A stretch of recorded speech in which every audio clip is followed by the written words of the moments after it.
Saudações amigos, sou o Cristiano da Página Vermelha e inicio este vídeo aqui como uma resposta a um charlatão, professor da Universidade Federal de Tocantins e historiador, segundo ele, Bertone Souza. Eu conheci o blog desse indivíduo através da internet procurando informações sobre o Olaviado. Aí encontrei um artigo que até achei interessante.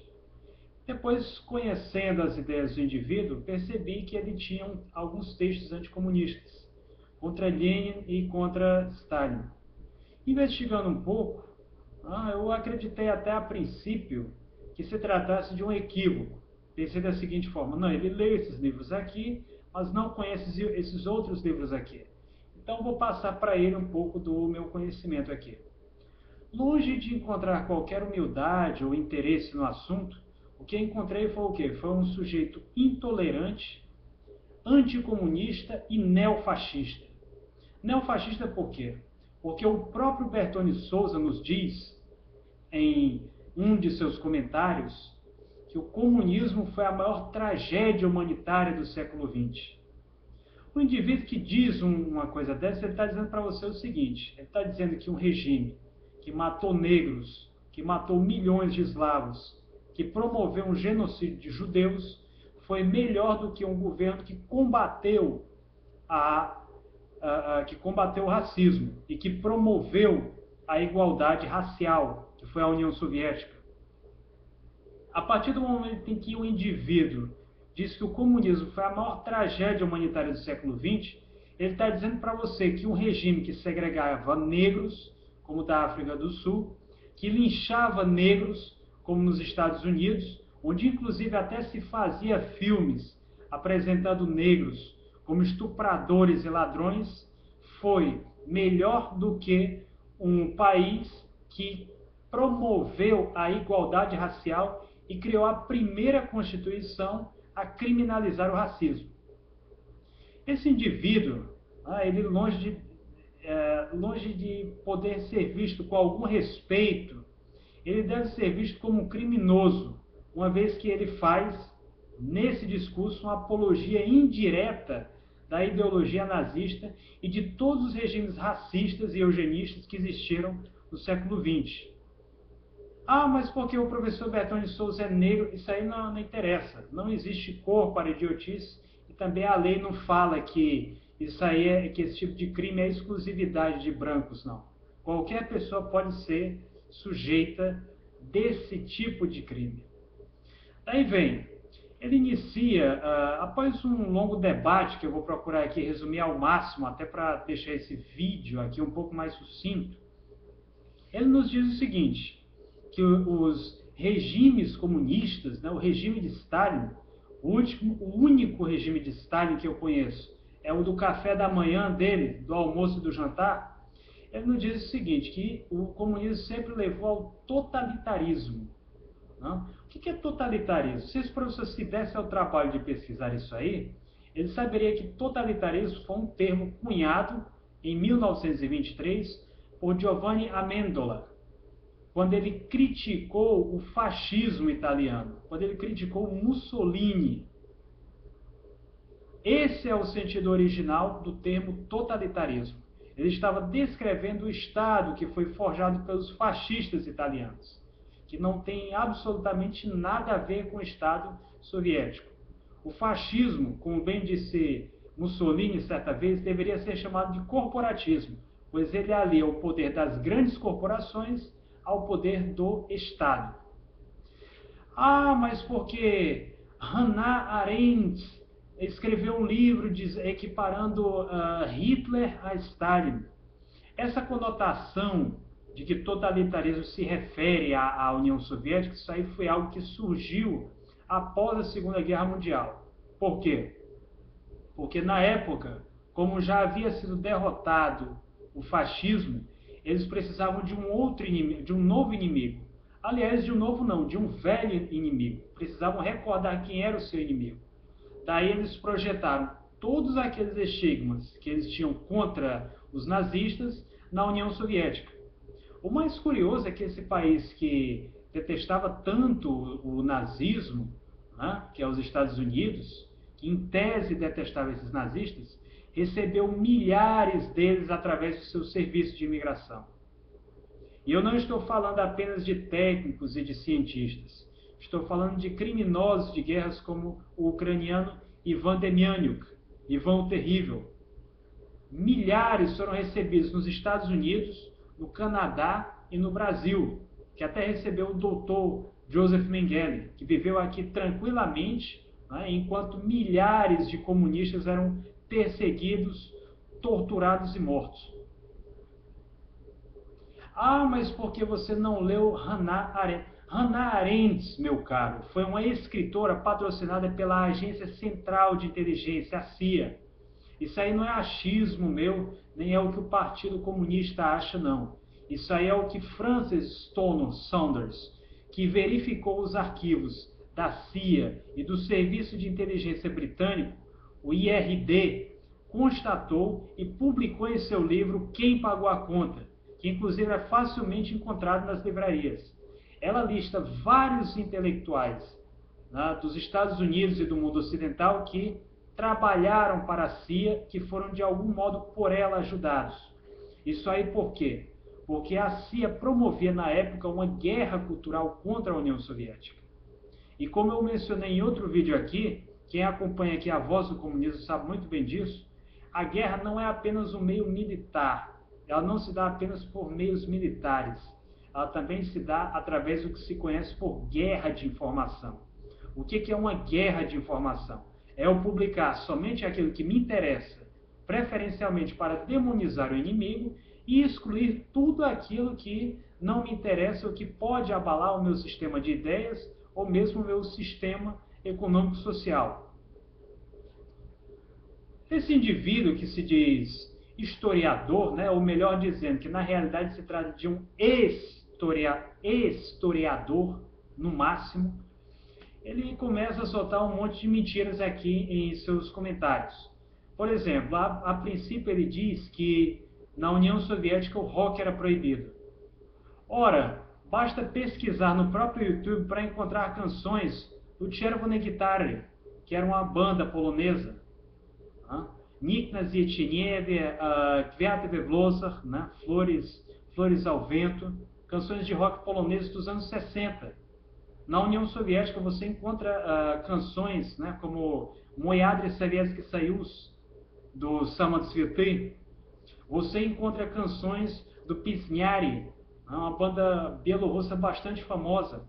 Tem uma das canções mais, aliás, uma das mais famosa da Bielorrússia, de Belarus, né, que se chama Bielorrússia.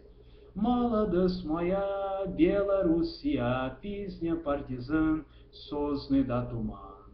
Песня партизан, алая заря, Родина моя, Bielorrússia. Você encontra essa canção facilmente no YouTube. Você encontra várias bandas de rock. Logo um autor, né, como é o caso de Lauro Machado Coelho, que diz que na União Soviética o rock era proibido, esse autor está mentindo. Não é porque o sujeito é historiador que isso aí torna o que ele escreve uma verdade absoluta. Isso aí é uma falácia de autoridade. Uma falácia facilmente desmentida pelos fatos. Aí ele vem e depois, pelo menos, ele tentou reformular isso aí e ainda colocou as palavras na minha boca, né? Dizendo que eu era um bobo por isso, que isso aí não era nenhuma vantagem. Eu não disse em nenhum momento que isso era vantagem. Simplesmente mostrei, provei que esse historiador, na realidade, se trata de um mentiroso. Foi isso. Não tem nada de vantagem aqui ou coisa alguma.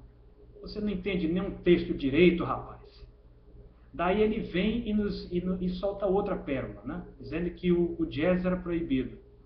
Pelo menos essa ele tenta embasar, mandando, né, lá para o blog do Nassif. Ocorre que a análise que o blog do Nassif faz é bastante superficial. Por quê? Primeiro, para você dizer que uma coisa é proibida num determinado país, você tem que provar. Como é que o historiador vai provar que uma coisa é proibida em certo país? Mostrando uma lei que demonstra isso. Por exemplo, no Brasil, é permitido você matar uma pessoa. Como é que você sabe disso? Existe uma lei no Código Penal dizendo isso. No Brasil, é proibido você discriminar uma pessoa em razão de raça, né, de sexo, de origem, de procedência nacional. Como é que você sabe disso? Está lá escrito na Lei 7.716/89. Essa aí é a prova da qual um historiador precisa para dizer que, no Brasil, é proibido você discriminar pessoas em razão de seu perfil étnico ou nacional.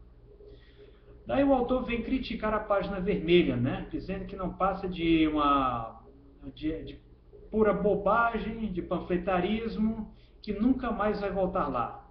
Você tem, se você quiser, meu amigo, até passar a vida lendo livros de Hitler, né? Com o qual talvez você deve simpatizar, já que você acha que o comunismo foi tão ruim assim, e como ele, você é um anti-stalinista muito ferrenho, né? Você pode, muito bem. Ninguém é obrigado a visitar a página vermelha. A página vermelha é um trabalho sério, é jornalismo sério, desenvolvido desde o ano 2001. Ela já foi referência para historiadores. Inclusive tem artigos elogiosos nessa página do mestre em História, formado na França, Lemuel Rodrigues da Silva, professor de História da Universidade Estadual do Rio Grande do Norte, que leciona, ou pelo menos lecionou, em Mossoró, no Rio Grande do Norte. Talvez o maior historiador do estado do Rio Grande do Norte. Essa página já foi referência para juristas, para doutores, para profissionais da área jurídica, incluindo juízes federais. Um deles, inclusive, né, teve a bondade de me presentear com determinadas obras.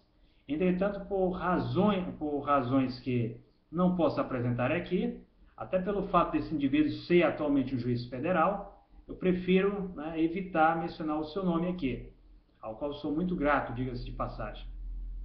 Daí esse professorzinho aí da faculdade, né, da Universidade Federal de Tocantins, aliás, o Brasil ele é um país tão atrasado nesse aspecto, né, que qualquer docente é chamado de professor. Você pega, por exemplo, uma cultura como a cultura russa, né, o que é um professor? Não é todo mundo que eles chamam a quem eles chamam de professor. Professor é um alto título acadêmico. É a mesma coisa no sistema de ensino americano.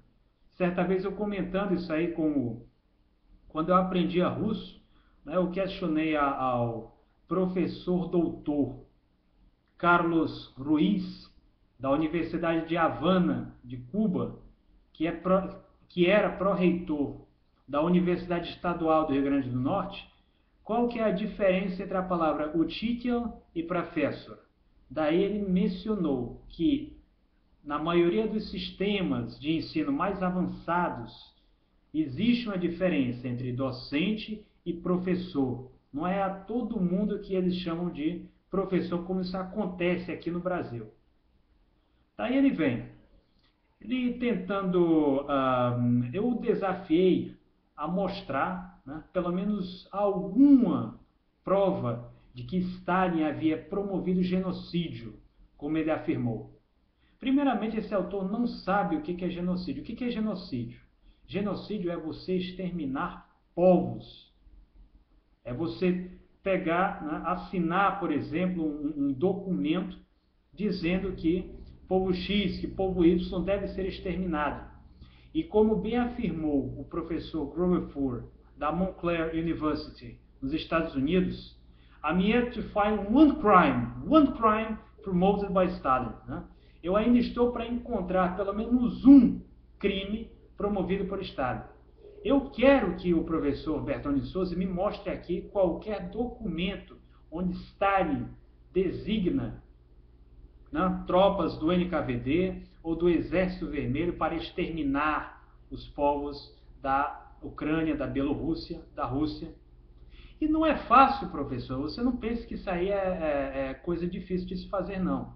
Porque se o senhor me desafiar aqui a mostrar, por exemplo, presidentes americanos defendendo o extermínio de índios, eu posso fazer isso e, inclusive, recomendar para você um discurso do presidente dos Estados Unidos da América, Andrew Jackson, onde este chega e defende abertamente o extermínio de índios pela sua incapacidade de se adaptar ao capitalismo americano. E esse sim, aliás, foi um verdadeiro genocídio, porque nos Estados Unidos, onde viviam índios, onde viviam peles vermelhas, hoje é habitado por anglo-saxões. Onde é que esses indivíduos foram parar? Eles foram exterminados, os Apaches, Comanches, Moicanos e tantos outros povos americanos. E isso é deixado de lado. A ONU só reconhece 2 genocídios, que é o genocídio dos armênios, promovido na Turquia, um regime que, um governo que, segundo o professor Bertone Souza, foi melhor do que o soviético, um governo que exterminava pessoas em razão de sua origem étnica, e o genocídio dos judeus, promovido na Alemanha, que levou ao extermínio de mais de 6 milhões de judeus, inclusive não apenas na Alemanha, mas também nos territórios ocupados, como a União Soviética, por exemplo. Daí o professor tenta se desfazer disso aí, mencionando o seguinte: você deveria ler O Passado de Ilusão, de François Furet, Civilização Ocidental, uma história concisa, de Marvin Perry, e Ascensão e Queda do Comunismo, de Art Brown, para começar. Art Brown, para quem não sabe, ele foi um dos historiadores que procurou convencer Thatcher a apoiar Gorbachev em seu processo de destruição da União Soviética. Quer dizer, ele trabalhava para uma das personalidades mais conservadoras da história britânica. É plenamente normal que o capitalismo, que a burguesia internacional, ela transforme historiadores e professores em seus assalariados, em seus magos. É plenamente normal que eles paguem profissionais para defender seus interesses. Isso aí não é nenhuma invenção ou achismo da minha parte, não. Isso aí está escrito aqui, isso é defendido já por Karl Marx, no Manifesto Comunista, pelo Dr. Karl Heinrich Marx, considerado por muitos como o maior filósofo de toda a história. Isso não é panfletarismo, não. Isso aí quem diz é a BBC. Isso aí quem diz é o maior órgão de imprensa do Reino Unido, que de comunista não tem absolutamente nada. Que panfletarismo é esse? Será que a BBC agora também é comunista?